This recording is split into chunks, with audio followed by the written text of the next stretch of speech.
Stjarnan mætti til Finnlands í fínni stöðu með 1-0 fórustu eftir fyrir leikinn í Garðabænum en heimamenn Ylves voru hættulegri í upphafi leiks. Þeir komust nálægt í að skora eftir rúman stundarfjórðung þegar fyrirgjöf rataði á Oliver Pettersson sem skallaði í slána.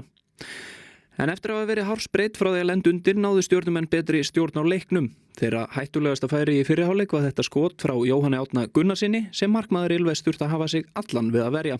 Aftur ógnuðu heimamenn undir lok fyrri hálfleiks. Eftir lagleg tilþrif náði Timo Hítonen skoti á markið en Árni Snær Ólafsson brást snöggt við og staðan stóð markalaus í hálfleik. Það breyttist snemma í seinni hálfleik þegar Jesse Kilo komst skyndilega á vinstri löppina og hleypti á skoti í átt að marki stjörnunar.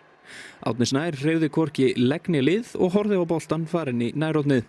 Undir lok leiks voru þreyttir stjörnumenn nálægt í að stela sigrinum. Liðið náði að brjótast upp í skyndisókn eftir langan og mikinn varnarleik fram að því en skalli Emils Atlasonar rataði ekki netið og halda þurfti í framlengingu. Heppnin var með stjörnumönnum í framlengingunni. Á 107. mínútu tók Bjarki Hauksson þetta þrumuskot sem fór í slána en þaðan í bakið á markmanni Ylves og inn. Markið verður seint sagt fallegt og heimamenn hefndu fyrir það skömmu síðar.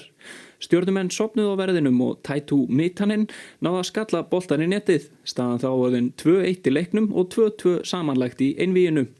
Spennunni var ekki lokið því Ylves átti eftir að skora annað mark sem hefði reynst sigurmarkið með þessu þrumuskoti en rangstaða var dæmd. Endursýningar leiddu svo í ljós að það var rangur dómur en engin myndbandsdómgæsla er á þessu stigi keppninnar. Stjörnumenn þökkuðu kærlega fyrir það og fóru fegnir inn í vítakeppni. Skemmst er frá því að segja að Andri Rúnar Bjarnason klikkaði á fyrstu vítaspyrnu stjörnunar.